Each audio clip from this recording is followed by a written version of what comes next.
পরিবারে কে কে আছে আলামিনের? আমার বাবা মা, তারপর দুটা বোন আর একটা ভাই আছে। আলামিন কি সবার বড় না ছোট? আমি সবার বড়। যখন দুর্ঘটনা ঘটলো তখন আসলে পরিবারের সদস্যদের সেই সময়কার অভিজ্ঞতার কথাটা শুনতে চাই। বাবা মা ভাই বোন। আসলে ওই অবস্থায় তো আমার পুরো পরিবারটাই ভেঙে পড়ে, কারণ পুরো পরিবারটা মোটামুটি আমার উপরে নির্ভর ছিল।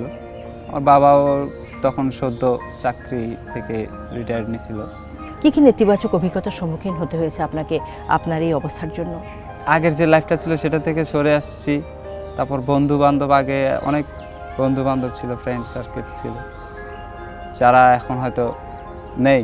দুর্ঘটনার ঘটার পর মুহূর্তে আপনি যখন শুনেছিলেন ডাক্তার বলেছেন যে আপনি হাঁটতে পারবেন না, তখন আপনার যে মনের অবস্থা ছিল, আর আজকে 2 বছর পরে যখন আপনি বাংলাদেশের প্রতিনিধিত্ব করতে যাচ্ছেন অলিম্পিকের আসরে, তো সেই সময়ের সাথে এই সময় যদি আমি তুলনা করতে বলি, আপনার কাছে কি মনে হয়? সেই সময়ের সাথে এই সময়টা তুলনা করলে এখন মনে হবে যে আমার কাছে এই সময়টা স্বপ্নের মতো লাগতেছে। কারণ তখন অ্যাক্সিডেন্টের পরে যেভাবে ডিপ্রেশনে চলে গেছিলাম, আমি কিছু করতে পারবো এটা কখনো ভাবি নাই।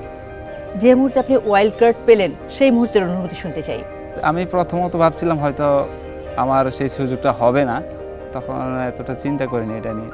পরে যখন শুনলাম তখন মানে কি বলবো, মানে অনেক এক্সাইটেড হয়ে গিয়েছিলাম, কারণ এই সুযোগটা তো অনেক অ্যাভেলরাই পায় না।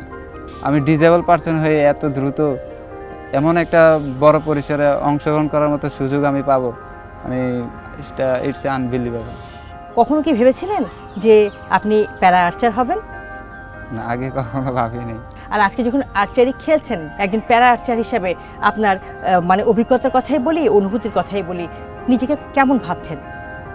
এখন আলহামদুলিল্লাহ আমি ভাবতেছি যে না, আমি দেশের জন্য কিছু করতে পারবো, এবং ফ্যামিলি বলেন, সমাজ বলেন, সবাই আমাকে দেখে আরেকজন অনুপ্রাণিত, বা আমার মতো যারা ডিজেবল আছে সে যাতে আমার দেখে অনুপ্রাণিত ঘরে বসে না থাকে, মানে নিজের জন্য হোক দেশের জন্য হোক নিজেকে তুলে ধরতে পারে, মানে এটাই একটা বড় এখন ব্যাপার আমার কাছে।